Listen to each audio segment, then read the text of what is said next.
Hello बच्चों, चलिए प्रश्न पढ़ते हैं। प्रश्न दिया है प्रकाश संश्लेषण की क्रिया को प्रभावित करने वाले बाह्य कारकों का वर्णन कीजिए।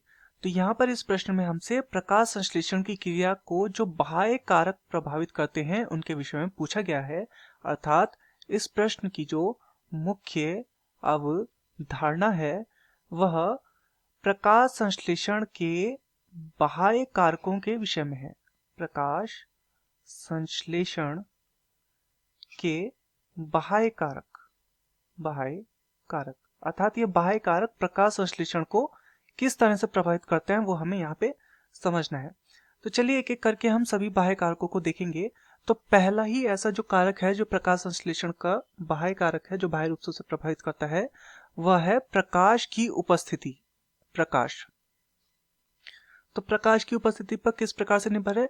पत्ती पर जो प्रकाश पड़ता है लगभग उसका 80 से 85% जो भाग होता है वो पत्तियां अवशोषित कर लेती हैं। 80 से 85% जो प्रकाश होता है उसे वो अवशोषित कर लेती है, लेकिन इसके लगभग 0.5 से लेकर 3.5% भाग का ही क्या होता है, उपयोग होता है। बाकी का जो प्रकाश होता है उसका किसी न किसी अन्य रूप में प्रयोग हो जाता है या फिर उसका उत्सर्जन हो जाता है।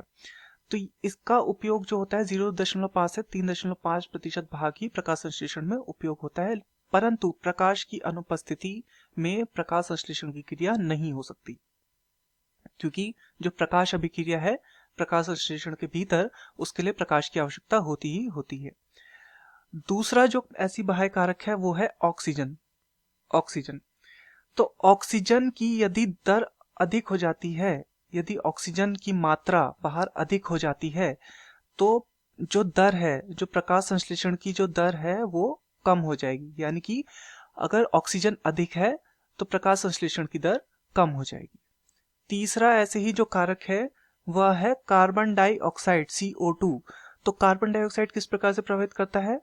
पादपों को 0.035% जो होता है कार्बन डाइऑक्साइड आवश्यक होती है प्रकाश संश्लेषण के लिए, परंतु यदि यह प्रतिशत 1% तक बढ़ जाए तो फिर प्रकाश संश्लेषण की दर भी क्या हो जाएगी, अधिक हो जाती है, प्रकाश संश्लेषण की दर भी बढ़ जाती है। तो ये कार्बन डाइऑक्साइड एक और कारक है।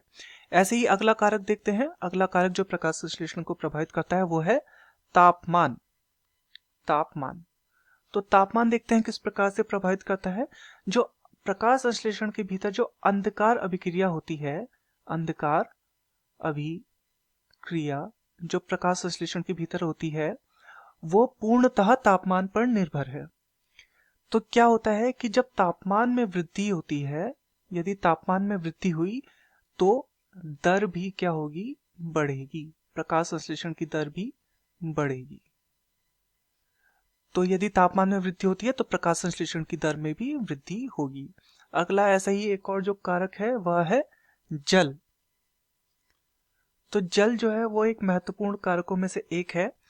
तो लगभग 1% जो होता है, उस 1% जो टोटल अवशोषित जल है, जो कुल अवशोषित जल है, उसका प्रयोग यहाँ पे किया जाता है प्रकाश संश्लेषण में। 1% अवशोषित जल का प्रयोग यहाँ पे किया जाता है। यदि जल कम हो जाएगा, यदि जल की दर कम होगी, जल कम उपस्थित होगा तो प्रकाश संश्लेषण की जो दर होगी वह भी कम हो जाएगी, प्रकाश संश्लेषण की दर में भी कमी आ जाएगी। अगला ऐसे ही जो एक और कारक है वह है वायु प्रदूषकों की उपस्थिति।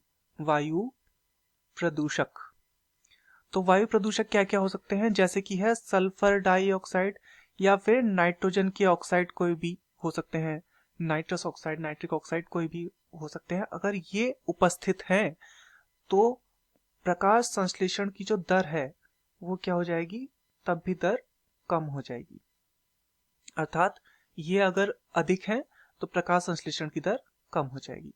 तो चलिए अपने प्रश्न की ओर चलते हैं। प्रश्न में हमसे पूछा गया था प्रकाश संश्लेषण की क्रिया को प्रभावित करने वाले बाह्य कारकों का वर्णन कीजिए। तो प्रकाश संश्लेषण की क्रिया को प्रभावित करने वाले बाह्य कारक है प्रकाश, ऑक्सीजन, कार्बन डाइऑक्साइड, तापमान, जल तथा वायु प्रदूषकों की उपस्थिति। मैं आशा करता हूं आपकी यह समझ में आया होगा। धन्यवाद।